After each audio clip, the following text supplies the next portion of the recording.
Shalom, shalom, shalom. Selamat pagi dan selamat menikmati satu hari baru lagi buat kita. Kamis tanggal 9 Desember tahun 2021. Tuhan Yesus baik buat kita, amin. Terpujilah Tuhan kita yang hidup, karena dalam anugerahnya Dia telah memberkati tidur malam kita dan membangunkan kita di hari yang luar biasa ini.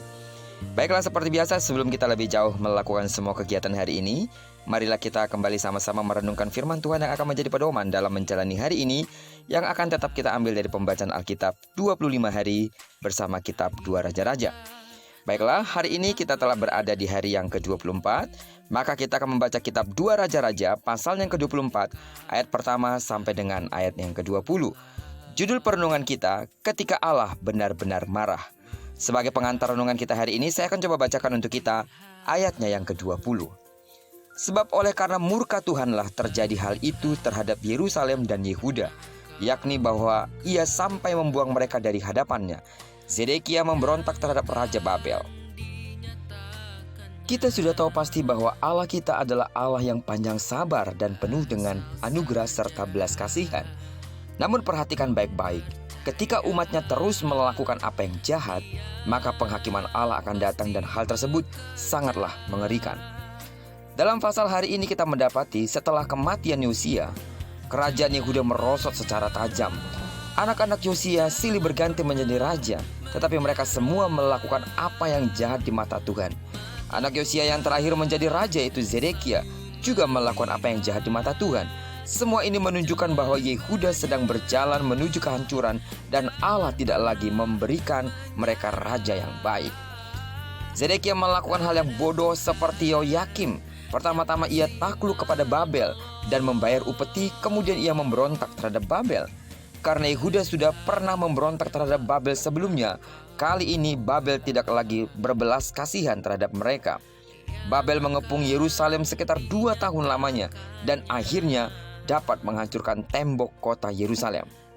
Tentara Babel menangkap Raja Zedekia dan membawanya ke Raja Babel. Lalu Zedekia mendapatkan hukuman yang sangat mengerikan. Anak-anaknya sendiri disembelih di depan matanya. Kemudian mata Zedekia dibutakan, lalu ia dibelenggu dan dibuang ke Babel. Begitu pula imam, kepala dan imam lainnya beserta pegawai istananya dibunuh dan orang Yehuda diangkut ke dalam pembuangan dari tanahnya. Babel tidak hanya menghancurkan Yerusalem, rumah Allah juga dibakar, tiang-tiang tembaga dipecahkan, perkakas-perkakas dalam rumah Allah diambil semuanya. Sidang jemaat Tuhan yang saya kasih dalam nama Tuhan Yesus, kehancuran raja dan rakyat Yehuda, Yerusalem dan bait Allah merupakan tragedi yang sangat mengenaskan. Hal itu karena apa? Karena umat terus melakukan kejahatan di mata Tuhan dan tidak mau bertobat. Karena itu lewat perenungan kita hari ini, kita diingatkan, marilah kita bertobat sebelum Allah memutuskan hukumannya atas kita. Ia adalah benar Allah yang penuh kasih, tapi jangan sampai Allah sudah memutuskan hukumannya dan menjatuhkannya atas kita. Karena jika demikian, penghakiman sudah tidak terelakkan lagi. Benar Tuhan adalah panjang sabar.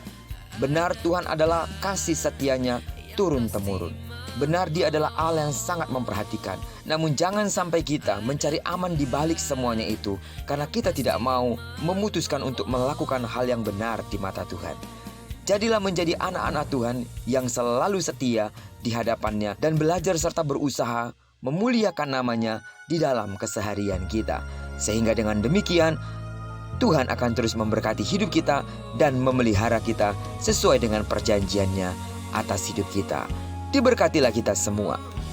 Kiranya perenungan kita hari ini mengingatkan kita bahwa benar Allah itu panjang sabar, namun bukan berarti Dia berdiam ketika kita melakukan kejahatan. Amin. Diberkatilah kita sepanjang hari ini dan digenapi firman yang berjanji bahwa apa yang dikerjakan tangan kanan dan tangan kiri kita dibuat yang berhasil.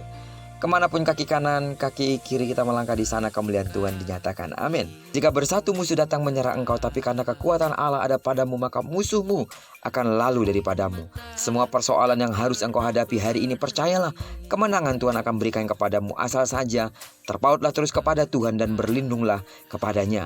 Doaku bagi sidang jemaat Tuhan yang masih sakit secara fisik, dalam nama Tuhan Yesus, disembuhkanlah engkau. Diberkatilah kita bersama dengan orang-orang yang kita kasihi, serta bersama dengan orang-orang yang kita cintai dimanapun mereka berada.